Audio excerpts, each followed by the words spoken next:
Assalamualaikum warahmatullahi wabarakatuh. Innal hamdalillah nahmaduhu wa nasta'inuhu wa na'udzubillahi min syururi anfusina wa min sayyiati a'malina may yahdihillahu fala mudhillalah wa man yudhlilhu fala hadiyalah.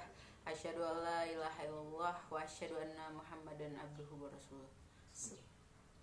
Sahabat-sahabatku yang dimuliakan, apakah pernah ada yang mendengar mengenai bayi Al-Inah? Saya punya suatu kisah, begini ceritanya. Ada seorang penjual handphone, dia menjual iPhone 13. Suatu hari ada namanya si Andin, pengen beli HP iPhone, tapi dia nggak punya uang sama sekali. Maka dia datang kepada si penjual handphone. Berkatalah si penjual handphone itu, saya jual handphone ini kepada kamu secara kredit sebesar 27 juta dengan pelunasan sampai 1 tahun ke depan. Nah, karena Andin ini ditawarin begini, itu kan kayak mempermudah dia. Akhirnya Andin ini langsung setuju, dan terjadilah transaksi. Tapi sebulan setelah itu, si penjual HP-nya tiba-tiba langsung nelfon Andin lagi.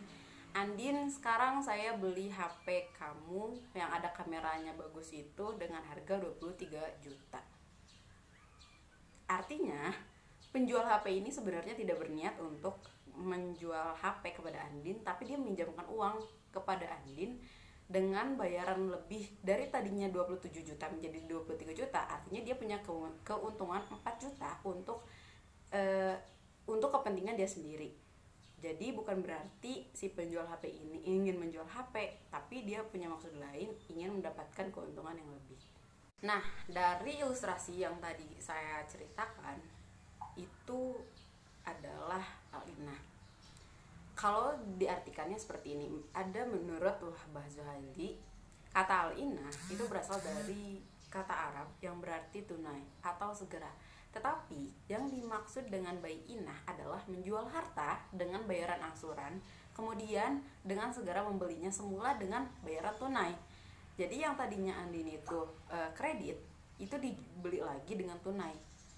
Nah, itu kan nggak bisa ditolak. Nah, dalam kitab Taudih Al-Ahkam, Abdullah Al-Basam mengungkapkan Al-Inah berasal dari kata Al-Ain yang berarti uang cash, karena pembeli barang untuk sementara mengambil sejumlah uang cash sebagai pengganti barang tersebut. Intinya begini, bai'ul inah itu jual beli barang dengan harga diangsur sampai satu masa, misalnya seharga 100 dirham, kemudian dibeli kembali dari pembelinya secara cash dengan harga 110.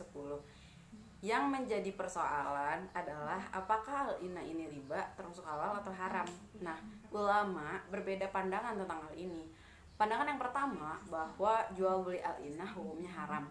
Ini adalah pendapat mayoritas ulama dari mazhab Hanafi, Maliki, Hanabilah yang didasarkan pada hadis Abdullah bin Umar radhiyallahu anha, bahwasannya Rasulullah Shallallahu alaihi wasallam bersabda, apabila kalian melakukan jual beli Al-Inah, sibuk dengan perkebunan serta meninggalkan jihad, maka Allah akan menimpakan kepada kalian suatu kehinaan yang Allah tidak akan mencabutnya sampai kalian kembali kepada agama kalian. Itu dari hadis riwayat Abu Daud.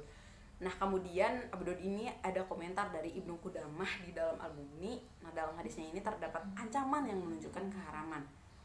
Kemudian pendapat yang kedua, itu jual beli Al-Inah itu boleh. Ini pendapat mazhab Syafi'i berdasarkan hadis Abu Sa'id radhiyallahu anhu dan Abu Hurairah radhiyallahu anhu berkata, sesungguhnya Rasulullah SAW memperkerjakan seorang di Khaybar, maka datanglah dia kepada beliau membawa kurma janib atau kita sebut dengan kurma yang bagus. Maka Rasulullah SAW bertanya, apakah semua kurma Khaybar seperti ini? Ia menjawab, tidak, demi Allah wahai Rasulullah, kami mengganti 1 sok dari kurma janib ini dengan 2 sok dari kurma jenis lain, dan dengan 3 sok. Maka Rasulullah SAW bersabda, jangan kamu lakukan seperti itu, tetapi jualah ala jamaah kurma yang tadi dicampurkan dari 2 sok dan 3 sok dengan dirham. Lalu dengan dirham itu belilah kurma janib. Hadis riwayat Bukhari dan Muslim. Hadis di atas membolehkan seorang menjual kurma jelek kepada pembeli. Kemudian dengan uang itu dia membeli kurma yang bagus dari penjual, tanpa dirinci apakah membelinya dari orang yang sama atau dari orang lain. Maka kebolehan ini bersifat umum. Kalau dianalisis dari ijtihad yang digunakan Imam Syafi'i, maka jual beli bai ainah itu sah tapi makruh. Karena ada rukun yang terpenuhi, yaitu dengan adanya ijab kabul yang dinyatakan oleh penjual dan pembeli dengan benar. Tapi kalau transaksinya mau dibatalin, itu nggak bisa dibenarkan. Karena kalau mau membatalkan dari pihak penjual, tidak bisa tahu niat yang tidak diketahui, ada apa, ada pada diri si pembeli, karena nggak ada bukti-bukti konkret. Maksudnya, kalau ada niat yang nggak baik, ya sudah, serahkanlah kepada Allah. Sedangkan hukum secara zahirnya adalah persoalan lain. Jadi sudahlah, biarkan. Halal atau haramnya suatu transaksi masih menjadi bahan perdebatan, salah satunya alinah ini. Tapi yang terpenting, kita tahu maksud alinah apa, dan siapa tahu kita mampu untuk mempertimbangkan mana yang baik atau mana yang buruk. Kalau alinah ini lebih banyak menimbulkan kemudaratan daripada kemanfaatan, ya alangkah baiknya dihindarkan.